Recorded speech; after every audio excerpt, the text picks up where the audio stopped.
Phronesis.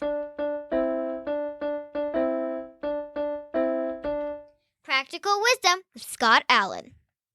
Hello, I am Scott Allen, and thanks to my daughter Kate for developing the intro to the Practical Wisdom for Leaders podcast, where we offer a smart, fast-paced discussion on all things leadership. My guests help us explore timely topics and incorporate practical tips to help you make a difference in how you lead and live. If you haven't done so, please click subscribe so you automatically, seamlessly stay in the know when we publish new episodes. Likewise, please provide me with feedback. What do you like? What do you dislike? And what else would you like to know? And now, today's show. Okay, everybody, today on Phronesis, we have Drew Dudley. And I was just saying to Drew that he has one of my absolute favorite TED Talks of all time for probably 3 or 4 reasons. 1, it's short, so I can show it in a session and it's power-packed. 2, he's a great storyteller, and his vocal variety and his storytelling is awesome. 3, it's an incredible message. It's an important message. We're going to hear a little bit about that today. And 4, I want my thinking to be that crystallized. It's just absolutely brilliant as TED Talks go. And Drew, I'm excited. I know you have a book out, Day One Leadership, so we'll explore that. And I know that things have probably shifted for you in the last year from a speaking perspective and all of that. But how about if we jump in with you sharing a little bit more about you? I need to give a shout out to Stephanie at Trent for connecting the two of us. I was so excited when she said that she knew you. So maybe fill in some blanks. Tell us a little bit about you, sir, and then we'll jump into the book. And then after that, maybe some of your current thoughts about everything happening out there in the world. Well, first off, thanks so much for having me. It's a thrill to be here, talk about some ideas.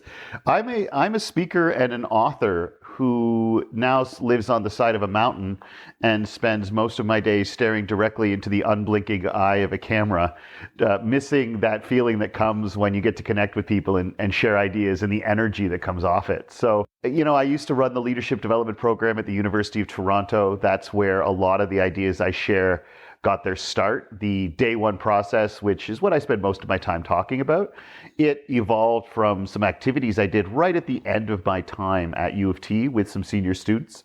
And they were the ones who actually ended up pushing me onto that stage at TED, because I began using TED Talks years ago with Ken Robinson's Do Schools Kill Creativity talk, which I think may still be the most viewed TED Talk of all time. It was the first one I ever saw. And it was a student of mine who sent me a link and said, you got to check this out. And I left it in my inbox for maybe a month. And then when you're cleaning it out late one night and you don't want to delete it until you can honestly say you watched this YouTube clip. But I didn't watch all the YouTube clips my students sent me. But this was a special kid. And I watched it, and it was Ken Robinson. And then I watched it again. And it was a reminder that one of the true ways to make an impact on people isn't to make them look at you and say, oh, wow, I didn't know that, or I can't do that. It's to give them the chance to look at you and say, oh, wow, I thought I was the only one. And when I saw Ken Robinson talk, I thought I was the only one who thought like this. And I started incorporating TED Talks into my workshops from then on. And when the TEDx Toronto, which was one of the first TEDx events back in 2009, 2010, there weren't very many. Yeah. And one of my students said, hey, they've got 2 open nomination slots. And I said, man, I'm just a part-time speaker. And I had always told my students they're not allowed to say they're just anything. And the problem is, once you say it over and over again, they get to throw it back in your face, right? So they wouldn't take no for an answer. They organized a Facebook group that got to nominate me, and I guess over 40 of them nominated me. So when I got the call from TEDx Toronto, their basic thing was, yeah, we weren't sure who you were, but we got 40 nominations for you, and no one else got more than 2. So basically, that's how it worked out. And that talk, that I'm so glad it's resonated with people. I've only watched it 6 or 7 times because, as someone who speaks now for a living, those early stages of you doing what you love, you know that it led you to where you are, but it's still so painful to watch because, if you said it's a 6.5 minute talk, nah, man, it's a 9 minute talk that I happened to deliver in 6.5 minutes because I was terrified. So yeah, man, that's kind of where it came from. And then I got snagged right after by an agent, a speaking agent who said, you want to talk about this corporately around the world? And I said, yeah, good chance that's going to happen, buddy. And that's how it worked out. And that was 1,000 speeches ago. Obviously, the pandemic has changed it to a virtual sharing, but we developed some processes on leadership that the aim was to make it so that more people would realize that leadership behaviors are a part of their life and that leadership behaviors are leadership. But we've pulled the idea of leadership away from how you behave and focused more on the accolades and achievements you gain as a result of those behaviors. And I think what happens is we make people mix up goals and byproducts. So their goals are money, power, titles, and influence. And what I'm trying to remind people is that all the things we've been taught are leadership goals are actually the natural byproducts that come from people who behave consistently in leadership ways. So why don't we identify those behaviors and then teach them tricks on how to make sure they're a part of every day, as opposed to focusing so much on the byproducts, which are they're made systemically more difficult for large swaths of society. Most of the power on the planet is not accessible to most people on the planet. But the ability to create moments of leadership impact, that is accessible to everyone. So I think we should focus a little bit more on that, because then I think we're talking about leadership that's a lot more accessible. Yeah. And in the talk, you say something very, very powerful. It's something to the effect of, we make leadership bigger than ourselves, and it becomes this huge nebulous concept.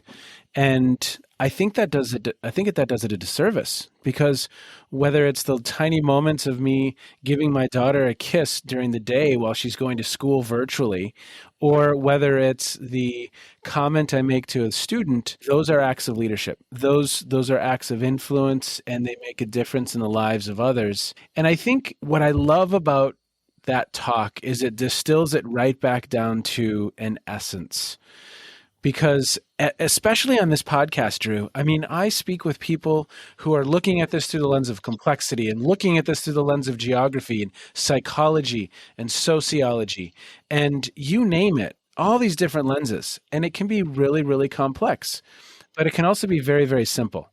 And I love that. I love that message. In the book, Day One Leadership, tell us a little bit about that. Yeah, it's interesting. We talk about leadership being accessible. I just want to take a second and point out that we actually get taught to minimize our leadership, not just to strive for these big things, but we actively minimize leadership that we demonstrate every day. And for instance, the word tiny moments, like you said, the tiny moment where I kiss my daughter, that's not tiny at all. Like, I'm sure there are very few moments in your life that are more profoundly impactful than the chance you get to do that with your daughter, even though we allow ourselves to get distracted sometimes. But the word tiny is actually a byproduct of how we've been educated to think about it. It's like we actively diminish the most powerful acts in which we engage. Moments of compassion and forgiveness and love, like you just talked about, empowerment. These are the most powerful things we do, and we call them the little things. Yeah, no, you're exactly right. Thank you. Yeah. But then you used the other word, like you said, simple things, right? Because they're not complex. They are simple, but they're not little. But we've actually been educated into unconsciously diminishing most of the powerful stuff that we do. And so I just always, when I hear tiny, when I hear small, what I really think we need to do is substitute simple. Yeah. Because the idea is they're accessible to all of us, but they're not small and they're not little and they're not tiny. They're huge, but we're taught to sort of throw them to the side in worship of these titles and powers, and that gets reinforced because people spend a lot of money to get titles and powers and letters after their name, right? So then to come on and say, hey, everyone's a leader, what you're doing to some people is threatening their own self-concept, right? Because they're professor this and they're vice president that.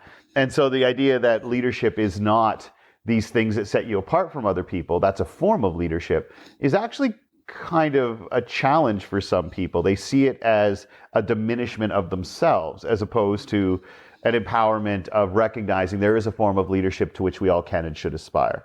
I don't argue that leadership, everyone can or should be a CEO or wants to be, right? But we can all engage in those interpersonal behaviors.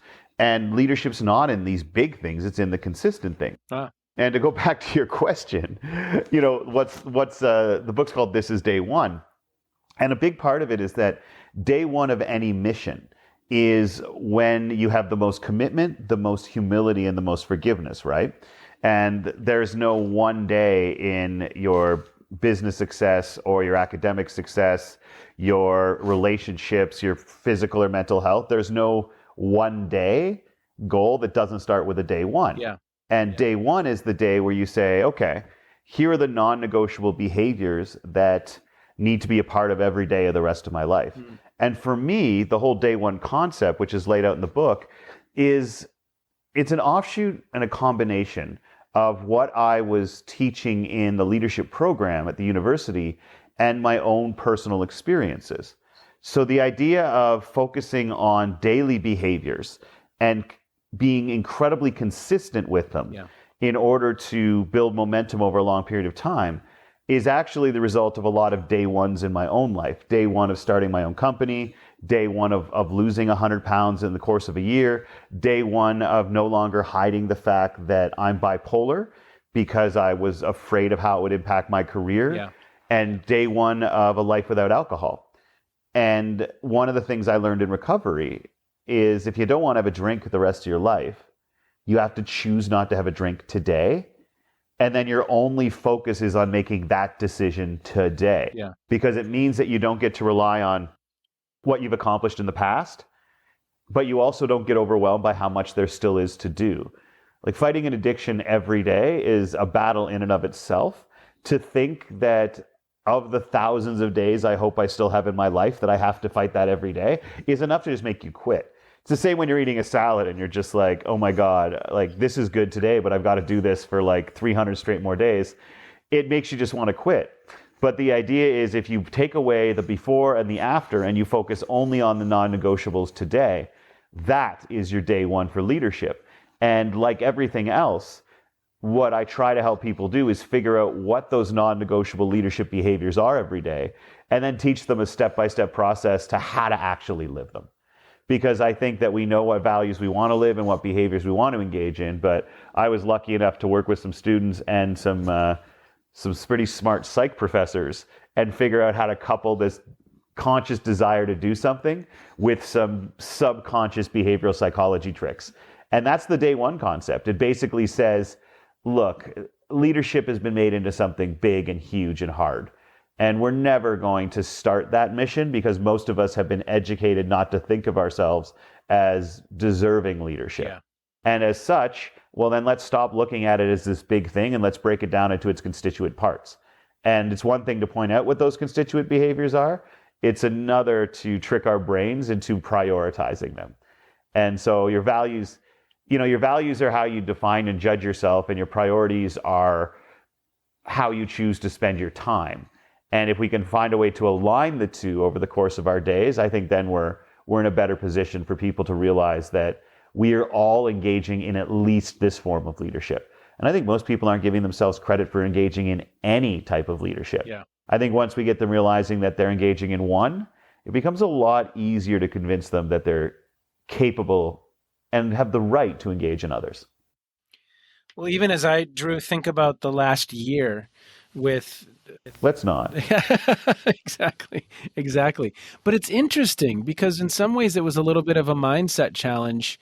My wife and I really worked hard. We focused a lot and we walk a lot together, and we spent a lot of time saying, okay, how can we create the best Halloween ever? How can we create the best holidays ever? How can we create the best birthday ever? What can we do? What control the controllables? What can we control? And let's think creatively about what we can, the difference we can make. And it was maybe something really, really small, where in the States, Thanksgiving is in November. I know it's earlier in Canada, but we got matching pajama pants and a T-shirt that said "Jeremy Bearimy" on it because we love The Good Place, and right, and that's how we spent Thanksgiving, and all of us in our Jeremy Bearimy shirts, and so I don't know. I just even in this last year, okay, here's day one. What do we do? What are our non-negotiables? And in our house, we put up probably 3 or 4 different kind of rules on a chalkboard, right? And it was work. One of them was work the problem. So let's figure it out. Let's do it, and we can get through this together and get through this and actually maybe create a great year. And it was a hard year, but in some ways we had moments of greatness too, right? I think anytime you get forced to think differently, I have a lot of people who said, well, I'm not creative. Because I think we've associated creativity with visual art or art that you can see created. And I kind of think that creativity as a value is any time that you can think differently than you usually think. Yeah. So in some ways, Picasso, was an incredible creative. But if we made Picasso paint in an entirely different style than he usually did, that's, again, creativity, right? And so I think a lot of people are like, I can't draw, I can't write, I'm not creative, I don't come up with new and original ideas. But then they're put into a position like the pandemic, and they've always done Christmas or Halloween or Thanksgiving the same way. And now they have to come up with a different approach. That's still creativity. But we compare our creativity to the creativity of people who have made it their life and their career, as opposed to looking at, okay, but how am I different in my thinking right now? Exactly. Like even me being analytical as we looked into the pandemic and having to crunch numbers. Well, look, that's creativity for me to actually sort of sit down and do execution stuff as opposed to big picture stuff. That's creativity. And I think that you're right. One of the things that the pandemic has reminded me, and this is one of the principles of the work that I do, is that I think we're just better off when we acknowledge we're not always in charge of what we have to do.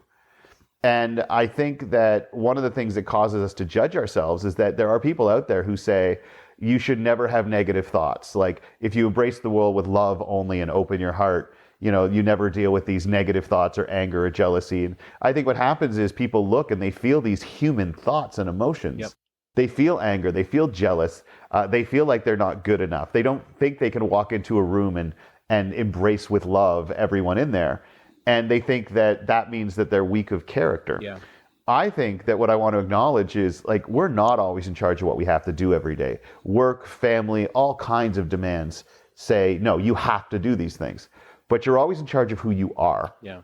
And we never have that taken away from us. If you read Man's Search for Meaning and some of these incredible books, the reminder is always there that it is not easy, but no one takes from you who you are. Yeah. And so the idea for me is, okay, well then let's identify the values that we want to define who we are as people. For me, I've got 6.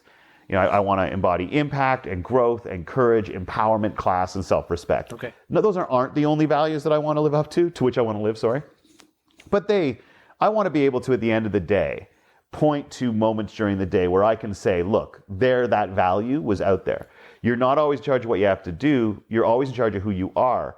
And the day one concept is that, okay, well, as opposed to worrying about how I've done this week or this year, I want to be able at the end of the day to actually identify specific behaviors that are consistent with these values I claim to stand for. Yeah. Because I don't think I'd articulated it clearly till just a couple of years ago, when all of a sudden I realized that the phrase, I'm the type of person who, is basically always followed by a lie.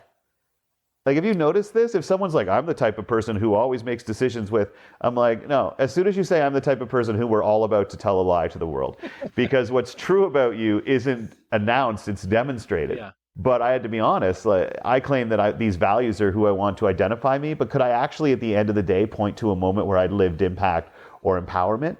That's the whole idea of this day one approach, is I say, okay, well, look, I don't know what the future holds, but I do want to be proud of the man I am when I get there. So while I don't know what we're going to have to do this week, this month, this year to deal with the pandemic, I do have a clear roadmap to what I have to accomplish today. I have to do 3 specific things that live up to 3 out of the 6 of these particular values. And so even on the days where everything outside of my control blows up in my face, I can still point and be like, yeah, but here were 2 moments or 3 moments where I was the man I wanted to be. And my goal is to give other people that opportunity, right? To just be like, there are days where we just eat it. Yeah. Like, it's just take it right in the teeth. And the problem is that we don't get a chance to then look back. We see those days as a waste. And I want people to see them as a loss, if that makes any sense.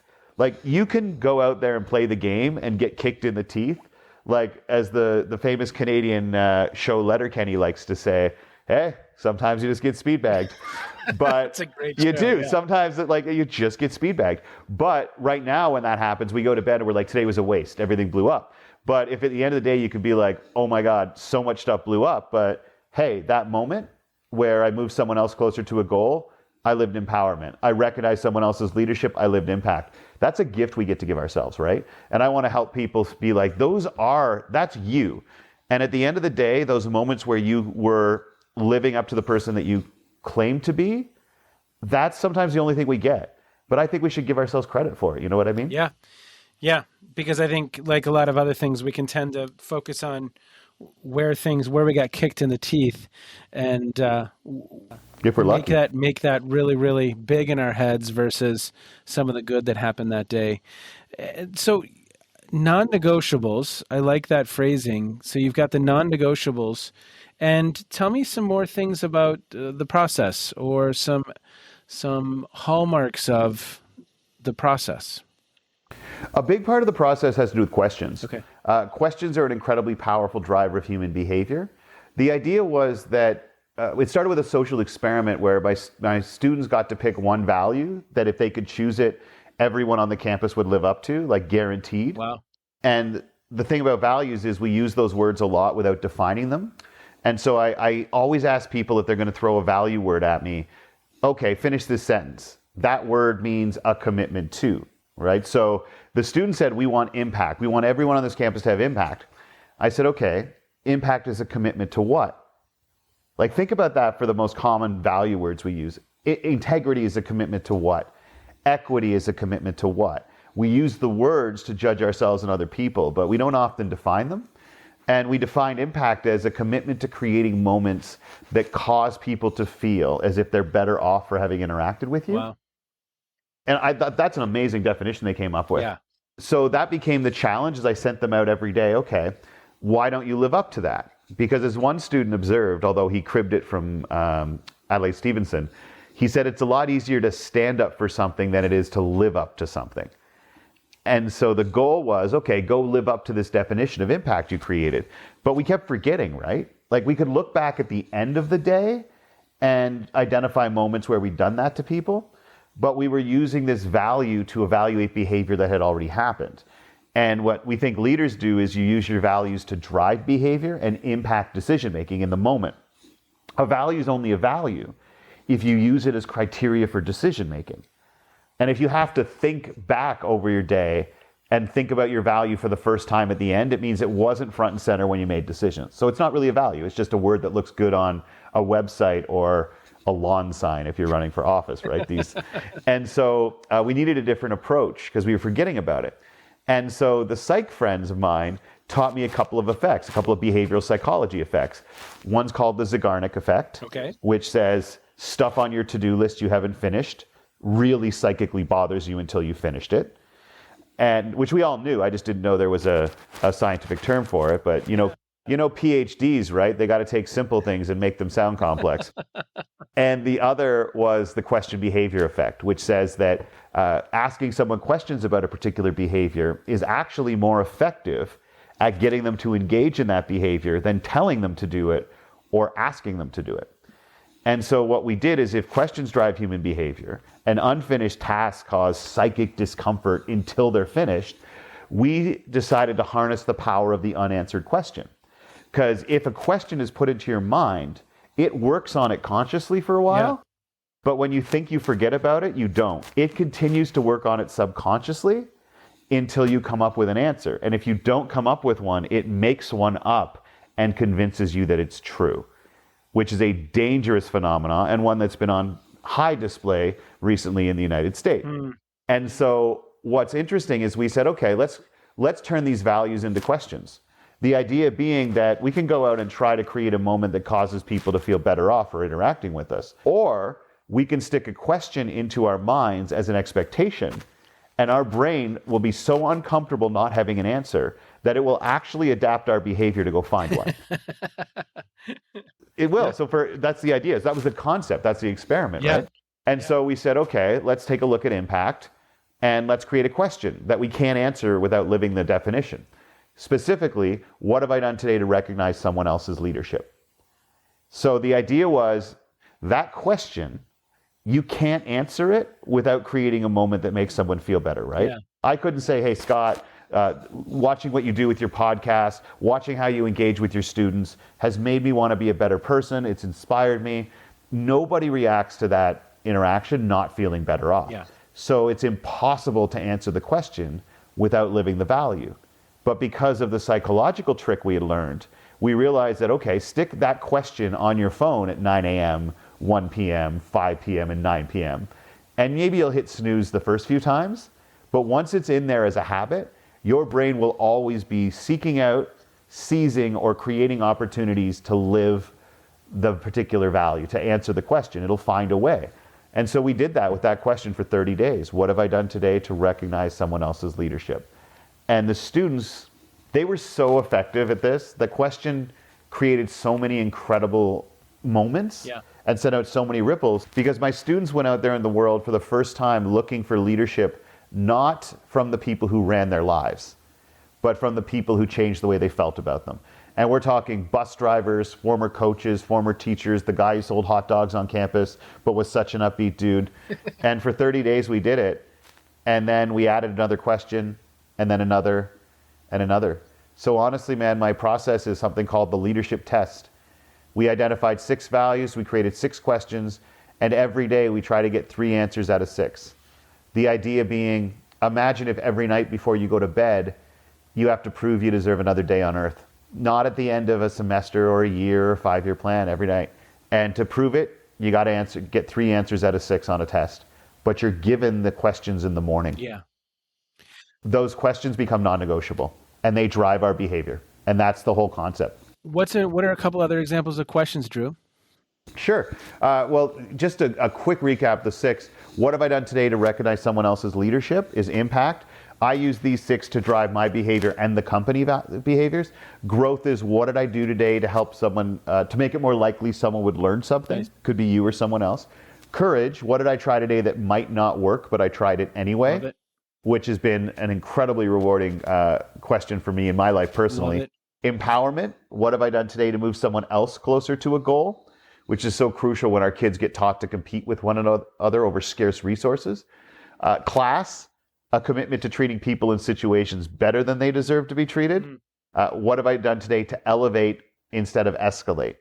Elevate means trying to succeed in a situation, and escalate means trying to win. And there is a difference between the two, and very few things stand more in the way of success than trying to win. And the last one, self-respect, a commitment to recognizing that when you are empty, you have nothing to give. And what have I done today to be good to myself? And the idea is 3 of 6 every day. Yeah. And the concept being that for most of our lives, most of our obligations we have in our life every day are to other people. If we can find a way to carve out even 10% of our obligations in a given day and make them obligations to ourselves, we move from a life of obligation, 100% obligations to other people, to a life of service. 90% of what you do is for other people, but 10% is for you. And for me, it's passing the leadership test, because the questions on the test are tied to the values that we wanted to define us as people. What we were really trying to do is find some avenue to prioritize our to-be list at the same level as our to-do list. Yeah. Because for a lot of us, if we really take a hard step back and look, most of the decisions and priorities we create in a given day are based on what we have to get done, not who we want to be. We focus on the person we want to be when we have extra time. And man, I don't know how much extra time you've got, but it never seems to materialize. And so I'm not saying ignore your to-do list. I'm just saying make sure that your to-be list gets at least some of your obligations in a given day. Because you don't know what the future holds, but you do know what to do today when you do that. So that's the whole idea there, is those 6 questions. I help people identify and figure out their own questions, do their own customized leadership tests. Like one woman came up with, how was I Hermione today? Because she wanted to live empowerment. And she said every Harry Potter book should be called Harry Potter and the Time Hermione bailed his ass out and never got any credit for it. And so for her, that was about empowerment. Another guy said, how was I House Stark today?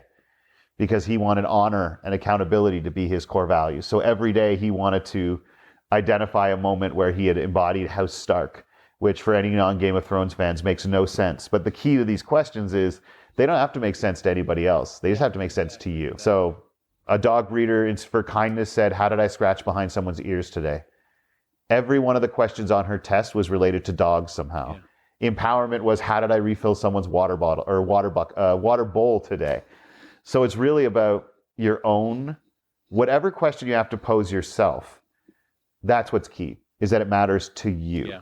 But what we found was turning goals into questions and then training yourself to have those questions as an expectation every day actually causes your brain to become uncomfortable enough to change your behavior in order to find an answer to a question. Wow. And that was a simple thing, but it wasn't a small one. Talk a little bit more about courage. And you mentioned that was like a really critical one for you. Can you share a story? Yeah, you know what it was with courage is a commitment to taking action when there's the possibility of loss. And I always kind of beat myself up because I wasn't confident. And back, you keep hearing, oh, confidence is sexy. Confidence is the key. Confidence is not the key. Confidence is like a straw man. It's a cultural cliche we throw out that I think is flawed. Confidence is acting like stuff doesn't scare you. Courage is acknowledging something scares you and taking action anyway. So what gets me is that the difference in confidence and courage is confidence exists in the absence of action. Courage only exists when action is taken in the face of fear. And so I had a couple of guys teach me one night this concept that there's a TED Talk on it by Jia Zhang it's called Rejection Therapy. Created by a Canadian, Jia Zhang did a book on it called Rejection Proof. But the idea is you intentionally try to get rejected. And I met these two guys who told me that one day a month they compete to see who can get rejected more times in a 24-hour period. And that gave birth to this, what have I done today that might not work, but try it anyway. And in my own experience, I've gotten to make the announcements on planes. I've gotten to drive a Formula 2000 race car, eat at chef's tables of Michelin star restaurants, ride on a private jet, just by asking, by saying, there's no way this is going to work. I met the love of my life because I took one look at her and said, oh, this is not going to work, but I'm going to try it anyway. And I went up and talked with her, and, it took me 38 years, but I found the person I fell in love with because of that question. And I'm not talking about taking risks that end careers or relationships or God help us lives. I mean, taking a look at the opportunities to ask that we don't even ask because we're simply afraid someone's going to say no. And this may be a very Canadian thing, but 3 things that those guys who taught it to me told me. 1, you don't get rejected as often as you think you're going to. Sometimes it takes effort. 2, when you're rejected and you expect to be, it has no impact on your self-worth. In fact, it feels like an accomplishment, and that eventually spills over into the rest of your days. And then 3, and this is maybe a very Canadian thing, but even when you are rejected, you are almost always offered something better than what you currently have. So, like they used to say, they asked cops if they could shoot at stop signs, like in Superbad. And they said, no cops let you do that. But a couple let us drive their squad car around. Right? So you go up and you're like, I think Jia said it, next time you're in a restaurant that offers free refills. Remember restaurants? Yeah. Just go up and ask for a burger refill and see what happens. I asked for a refund on a donut once, just trying to make the cashier laugh. I asked for a refund on a donut because mine had a hole in it. And for any Canadians listening, you know what a Timbit is. Oh, yeah. But I believe donut holes are the American equivalent. Yes. So she took a donut hole off the shelf behind her and shoved it into the hole of my donut and said, there you go, sir, it's all fixed. And that moment was awesome for both of us, right? So courage is, a lot of people out there, you think that you're not a leader because you're not confident. Most of the great leaders I know are not confident. They're actually some among the most neurotic people I know, because the world is made for people not cursed with self-awareness. And leaders cursed with self-awareness are cursed with the fact that they're always going to wonder if what they did or thought was right. And a lot of them aren't confident, but they're incredibly courageous. And so when that moment comes where they're not confident, they still take action. And like, let's face it, look around the world. Which is serving people better, leaders who are courageous or leaders who are confident? Because we've seen plenty of confident leaders, and a lot of times the most confident people are the least courageous. Yeah. And there are some very high profile examples over the last, let's say, 4 years that give an excellent example of that. I love the framing of that. I love it. There was I think it was around 2008, 2010. This whole kind of theme resonates for me, but I started reframing rejection and literally looking at myself in the mirror and saying, "Good job. You're in the game. You put yourself out there. Yeah. Good job." And in a very, very different way. I'm not like actively going out in a 24-hour period and seeing how often I can get rejected, but it means I'm in the game. It means that I'm playing and that I'm putting myself out there. And for me, that's at times the win, quote unquote. Yeah. And I love the framing of that. I really do. For what it's worth, Yeah. You know what it led into, man? Just as a quick one, I know we got to wrap up. No, you're fine. You're fine. Go for it. Someone taught me something when I was trying to lose all the weight, because I was over 300 pounds and I wasn't allowed on a roller coaster in Universal Studios because I wouldn't fit, Yeah. which is a wake up call. And as we put together the plan, myself and a friend, like the fitness friend we all have, the one we all want to kill, who has multiple different pairs of shoes for different running conditions, this person. And but she taught me something. She said, here's the plan, and you get 65 days where you don't have to follow it. 65 days where you're on the road and you're tired and you just want pizza, or circumstances don't allow you to stick to this plan. The failure is part of the plan, because it's not failure that blows up your plans, it's unplanned for failure. And so she said, you get 65 days, and every time you use one, you didn't fail, you're executing the plan. And so the idea was, when you plan failure, or what we consider failure, into your plans, that when it happens, the difference is you're looking at it as if you're executing the plan. Yeah. And failure as an execution of the plan is a totally different mental impact on you than saying, oh, I screwed this up. A couple of big engineer friends of mine taught me that when they were building the world's fastest recumbent bicycle or a pedal-powered helicopter. Is they're just like, oh no, we had failure planned at every stage, because we wanted to fail a bunch of times with the hull of the bike before we started failing with the steering. Because we need to know that if the bike tips over at 100 miles an hour, that the outside will hold on while we're trying to figure out how the steering works. And they're like, it wasn't about getting it right. We planned for failure at every stage. We just systematically executed the failure, knowing that it was all part of a long term. And engineers will tell you that all the time, is that you have to put a whole bunch of failures into your plans, because there comes a point where this cliche that it's only failure if you don't learn something from it. They're like, you're not the person riding the 100-mile-per-hour bicycle if you honest to God feel that that's the case. I want to know that we failed a shit ton leading up to this test so that we know what works, right? It's like getting good at a video game is just failure after failure after failure after failure.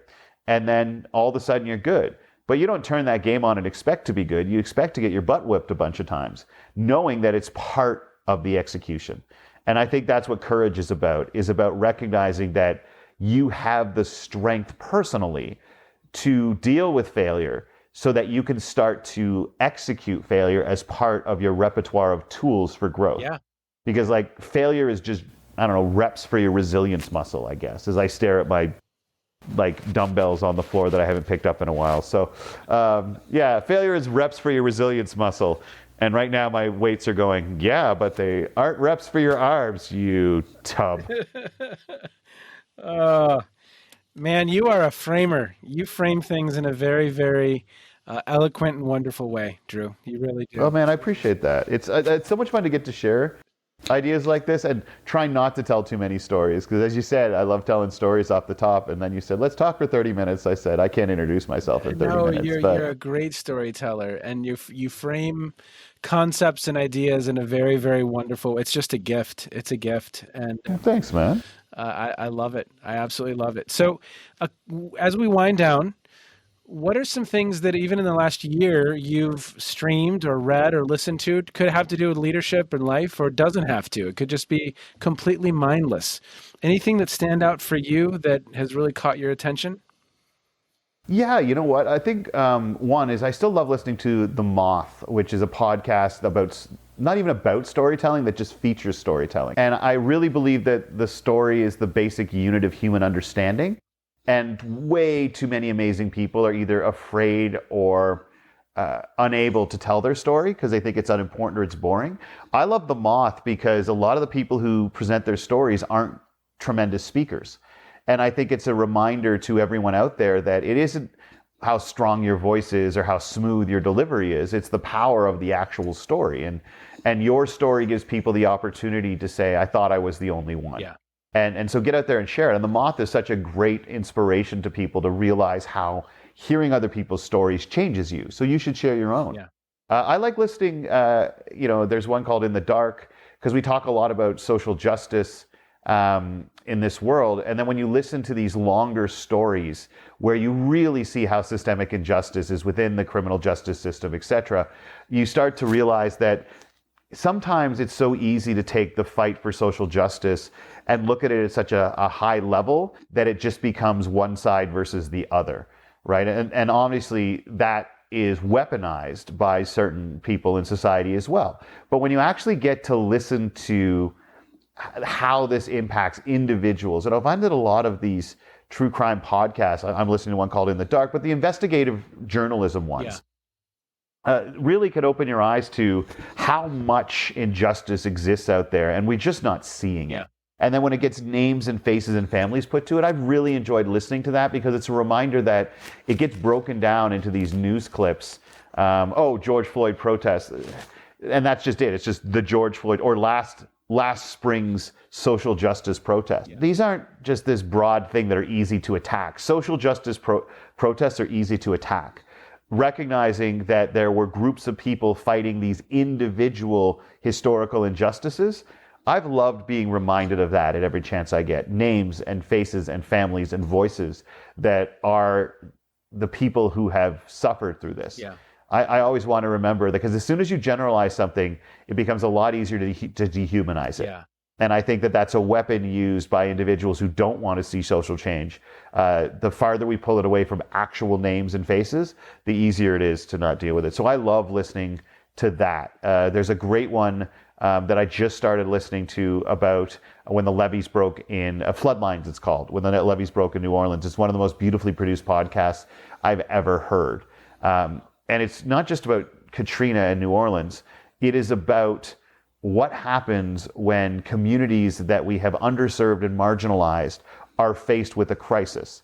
When we're faced with a crisis, like let's face it, like in my world, the straight rich white guys of the world had to put up with the pandemic, and it was hard for everybody. But then when you watch how these marginalized communities are then faced with a challenge, you start to realize that this wasn't. In Texas, there were people who like, oh crap, we're out of power. And then there were people who died. And it's because when you marginalize communities, as soon as something hard hits, they are the first ones who are not prepared for it. And I'd like to be reminded of that. And maybe that wasn't as upbeat as possible, but I'm reading and listening to as many stories as I can. Because right now, and this is not the first time in history it's happened, and maybe it has never stopped happening, but right now, turning people from personal stories into archetypes and villains that we can attack is far more popular than understanding the individual stories behind people. So let's not stop listening to individual stories, especially those individuals with whom you might not be familiar or understand. Yeah. Like, I listen to a lot of right-wing radio and podcasts to try to better understand what some of the fears are that drive what I find to be completely unreconcilable positions. But I'm only seeing it from the outside. So let's listen and see if maybe there's something in there I can understand. Yeah. Can I empathize? Can I try and understand what kind of brings a person to this point, right? To this perspective, to this opinion? Because I think you're exactly right. It's very easy to kind of objectify and distance and kind of broad brush. And those stories are important. They're critical. And I think, to your point, it's how we as humans communicate. And what probably hits our souls most directly are those stories, right? Yeah. Serial does a great job with it in their first and third and fourth seasons. And like just to sort of, you start to listen and then you say, oh, this is unacceptable. And then you actually listen to the people who are engaging in behaviors. You're like, I don't understand that. And you're like, oh, I understand. Yeah. I don't agree, but I understand. Yeah. And right now, we're too often not getting to a point where we say, I don't agree. Where first you say, I understand where you're coming from, but I don't agree. We're just skipping that spot. Yeah. We're being told what the other people think. We're being told what they understand. And then we're being told why they're our enemy. Yeah. And I think that leadership is trying to have the strength to understand where it's coming from.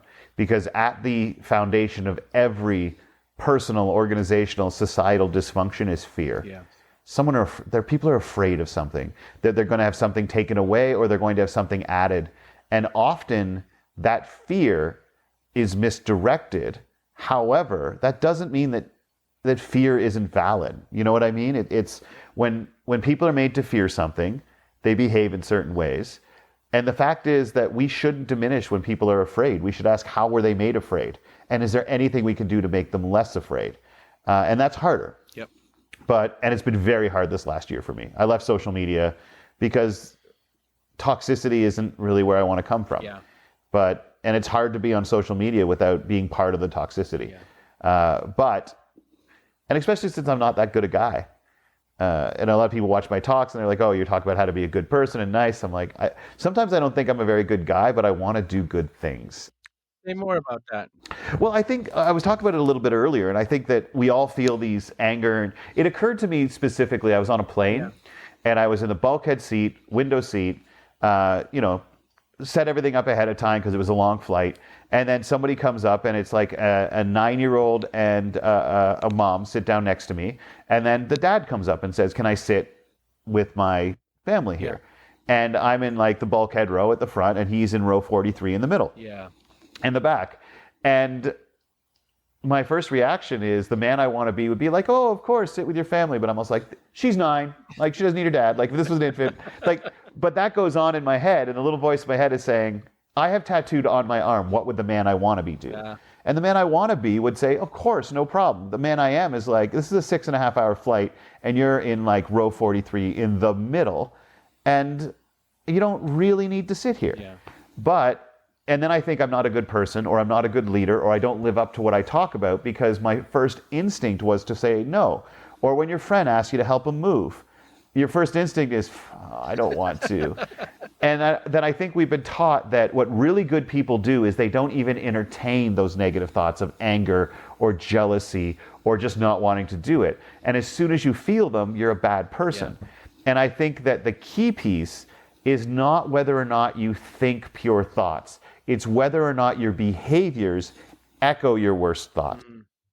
And so for me, I guess the whole idea of the leadership test and having these values and wanting to prove them to myself every day and teach others to do the same is that it's not what you think that defines you as a person.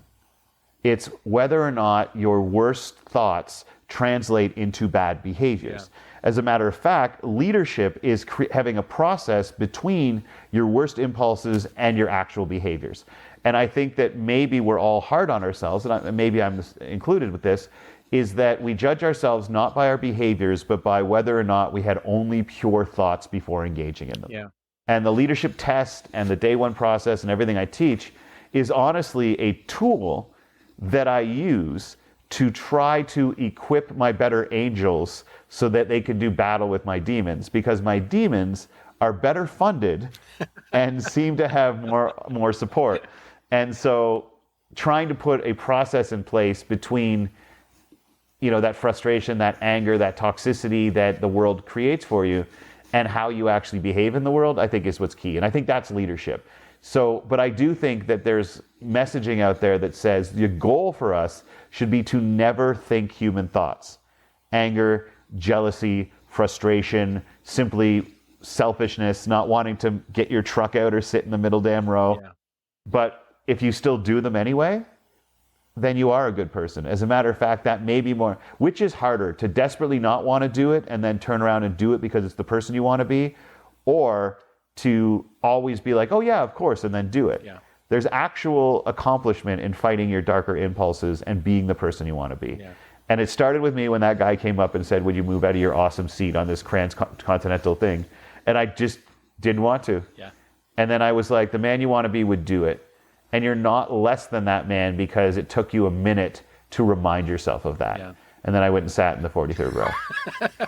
And since I'm a recovering alcoholic, the incredibly nice flight attendant who tried to give me free drinks as a way of saying thank you, she couldn't even do that. But man, I got myself 2 extra bags of peanuts. And let's face it, some days, that's a win. And you had the skip day built into the to the system, so that didn't matter. Exactly.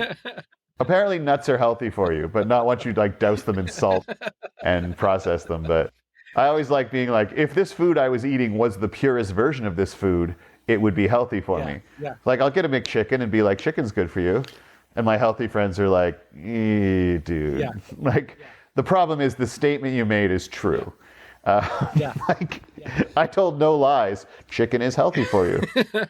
Just not for me at least, just not in this quantity. Yeah. Yeah. Just not covered in these and then put a couple of buns around them and such. So, but honestly, my friend, I think that's really where I think leadership is born is how you, we're the only creatures on the planet with a gap between stimulus and response. I think Stephen Covey quoted that. We're not even sure who first said it, but Covey's often attributed that. We're the only creatures on the planet with a gap between stimulus and response. And your leadership, for the most part, is determined by how you use the gift of that gap. Yeah. Well, Drew, just a pure joy to be with you today. I'm so very thankful that you gave your time. You can check off a couple on your list tonight before you go to bed. That's awesome. And this will be heard far and wide, and your message is an incredible one. And like I said, I just have so much respect for how you frame so many different concepts and your ability to tell stories that help frame that. So thank you for the good work you do, sir. We appreciate it. And thanks for letting people share their stories, my friend. That's an act of leadership in and of itself. It's an honor to get the chance. Okay, well, be well, sir. You too. I have a favorite comic. His name is Dimitri Martin. This is a gentleman who just looks at the world in a fascinating way. Absolutely fascinating way. And when I'm speaking with Drew, it's almost the equivalent. He is synthesizing concepts. He's looking at the world in a really, really unique way, and he can crystallize concepts beautifully. Combine that with wonderful storytelling, and you have a very influential individual. So, as I mentioned at the beginning of the podcast, he has one of my favorite TED Talks of all time. And of course, that's in the show notes, so take a look if you haven't seen it. But again, 6 minutes, great story, crystallized thinking, powerful message, boom. And I love it. I love it. A couple things, because this is a big episode.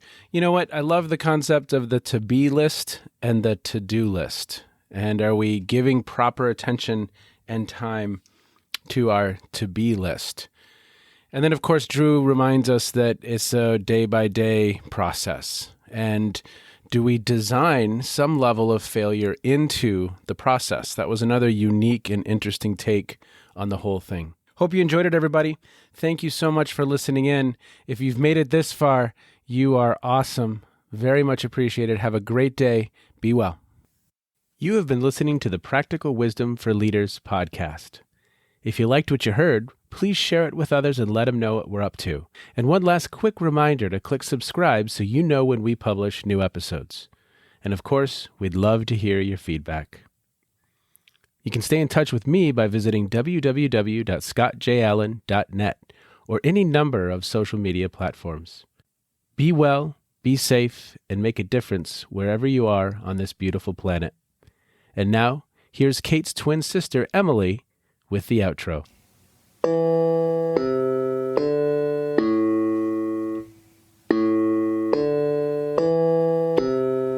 You've been listening to Phronesis, Practical Wisdom with Scott Allen.